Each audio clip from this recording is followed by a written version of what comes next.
ఇచ్చిన సమాధానానికి నిరంతరంగా దమ్ము ధైర్యం అనేది మాట్లాడటం కరెక్ట్ కాదు. దమ్ము ఏంటి?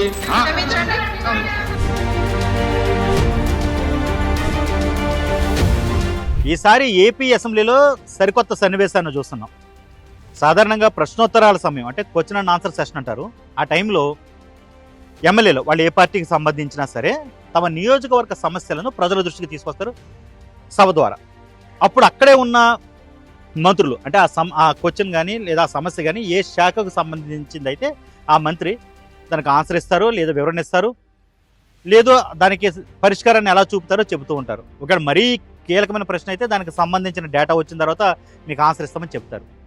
ఇది ఎప్పటి నుంచో వస్తున్న ఒక ప్రక్రియ. అయితే ఈసారి అంత కీలకమైన టైంలో కూడా సభలో మంత్రులు ఉండటం లేదు. వాళ్ళు ఆ పక్కనే ఉన్న శాసన మండలిలోకి వెళ్ళిపోతున్నారు. అఫ్కోర్స్ వాళ్ళకి హక్కు ఉంది, అధికారం ఉంది. శాసన మండలి అలాగే శాసన సభ రెండింటికి వెళ్ళే ఛాన్స్ ఉంది. దాన్ని వాళ్ళు ఉపయోగించుకుంటున్నారు.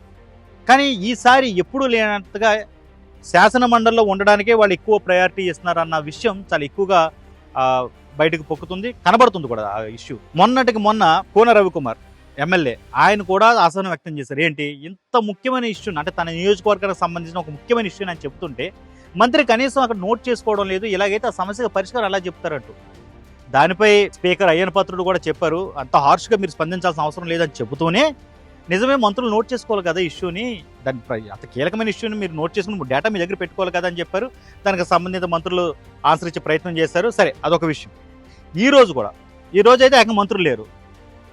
డిప్యూటీ స్పీకర్ హోదాలో రఘురామకృష్ణరాజు కూడా అసహనాన్ని వ్యక్తం చేశారు. ఏంటి మంత్రులందరూ ఎక్కడికి వెళ్ళిపోతున్నారు, ఇంత కీలకమైన టైంలో కూడా వెళ్ళి శాసన మండలిలో ఉంటారేంటంటే ఆయన అసహనాన్ని వ్యక్తం చేశారు.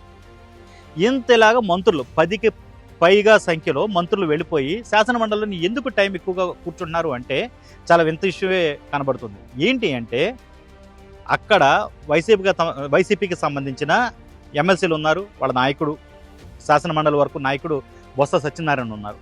ఆయన్ని క్వశ్చన్ చేయడానికి వాళ్ళకి అక్కడ ఒక అవకాశం దొరుకుతుంది. మీరు గతంలో అది చేశారు, మీరు గతంలో ఇది చేశారు, దానివల్ల రాష్ట్రం ఇంత నాశనం అయిపోయింది, మీరు ఈ తప్పులు చేశారంటూ ఆయన్ని టార్గెట్ చేసి మాట్లాడడానికి ఒక అవకాశం దొరుకుతుంది. జగన్మోహన్ రెడ్డి కానీ ఆయన 10 మంది ఎమ్మెల్యేలు మొత్తం ఆ 11 మంది వైసీపీ ఎమ్మెల్యేలు ఎవరు కూడా శాసనసభకు రావడం లేదు. శాసనసభలో వాళ్ళని టార్గెట్ చేసే ఛాన్స్ లేదు. అక్కడ అంతా కూడా వన్ సైడ్ బ్యాటింగ్. అంటే మొత్తం అయితే టీడీపీ లేదా కూటమిలో ఉన్న జనసేన బీజేపీ ఎమ్మెల్యేలే ఉంటున్నారు, వాళ్ళే క్వశ్చన్స్ వేసుకుంటున్నారు, ఆన్సర్స్ చెప్పుకుంటున్నారు, అదంతా నడుస్తుంది. బట్ వాళ్ళ ఇంటెన్షన్ అంటే టార్గెట్ చేద్దాము, లాస్ట్ 5 ఏళ్లలో జరిగిన కార్యక్రమాల మీద లేకుంటే తప్పుల మీద ఖచ్చితంగా టార్గెట్ చేసి మాట్లాడదామంటే వైసీపీ అక్కడికి రావడం లేదు కాబట్టి అవకాశం దక్కడం లేదు. ఆ ఛాన్స్ బొత్స సత్యనారాయణ కానీ ఆయనతో పాటు ఉన్న ఎమ్మెల్సీలు వైసీపీ ఎమ్మెల్సీలను కానీ టార్గెట్ చేయడానికి అదొక ఛాన్స్గా కనబడుతుంది. అక్కడ వాళ్ళని ఒక కార్నర్ చేసి మాట్లాడితే తాము ఎలివేట్ అవుతాము, లేకపోతే తమ అధినాయకుడు చంద్రబాబు నాయుడు దృష్టిలో ఇంకొంచెం ఎక్కువ ఎలివేషన్ వస్తుందన్న అభిప్రాయం వస్తుందా, ఇలాంటి ఆలోచనలతో చేస్తున్నారు ఈ పనులన్న అనుమానాలు వస్తున్నాయి. శాసన మండలి పైన వాళ్ళు ఎక్కువగా దృష్టి పెడుతున్నారు. ఇప్పుడు ఇంకో విచిత్రమైన స్ట్రాటజీ చూడండి. లాస్ట్ టైం వైసీపీ అధికారులు ఉన్నప్పుడు మరీ అంటే ఇంకా వాడకూడని మాటలు కూడా వాడేశారు. అసెంబ్లీలో కావచ్చు, మండలిలో కావచ్చు, ఇష్టం వచ్చినట్టు మాట్లాడేసి అక్కడ ఎవరైతే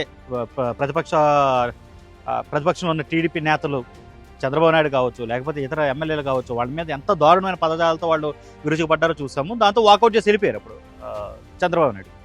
టోటల్గా మళ్ళీ అధికారంలోకి వచ్చాక వస్తామంటూ చెప్పారని. ఇది గౌరవ సభలో మారిపోయిందండి. ఈసారి ఏం చేస్తున్నారు, చాలా తెలివిగా టీడీపీకి సంబంధించిన లేదా కూటమికి సంబంధించిన మంత్రులు అలాంటి పరిస్థితి రాకూడదని పదాలు చాలా పక్కగా అంటే చాలా మర్యాద పూర్వకంగానే వాడుతున్నారు.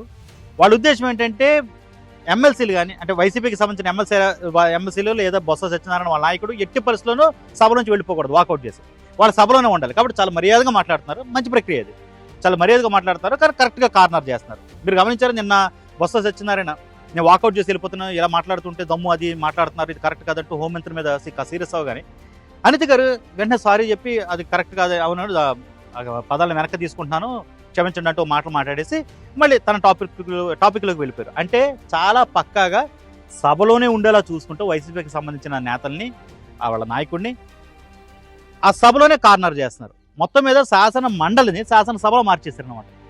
చాలా చక్కగా పకడ్బందీగా ప్లాన్ చేసుకుని వెళ్తుంది అధికార పక్షం. చూడాలి ఇది ఎంతవరకు నడుస్తుందో. బట్ ఇది కరెక్ట్ కాదు. ఎక్కువ మంది అంటే ఎక్కువ టైం అసెంబ్లీలో కూడా ఉండాలి, కీలకమైన టైంలో కూడా ఇక్కడ వదిలేసి శాసనమండలిలో ఉండాల్సిన అవసరం ఏంటంటూ డిప్యూటీ స్పీకర్ హోదాలో రఘురామకృష్ణరాజు లాంటి వాళ్ళే కాస్త అసహనాన్ని వ్యక్తం చేస్తున్నారు. మరి దీన్ని ఎలాగా సార్ట్అవుట్ చేస్తారో చూడాలి. బట్ ఏమైనప్పటికీ ప్రతి ఒక్కరికి లైఫ్లో ఒక ప్రత్యర్థి కావాలి. ఆ ప్రత్యర్థి అసెంబ్లీలో అయినా సరే, శాసన మండలిలో అయినా సరే ఖచ్చితంగా అపోజిషన్ పార్టీ వాళ్ళు ఉంటారు.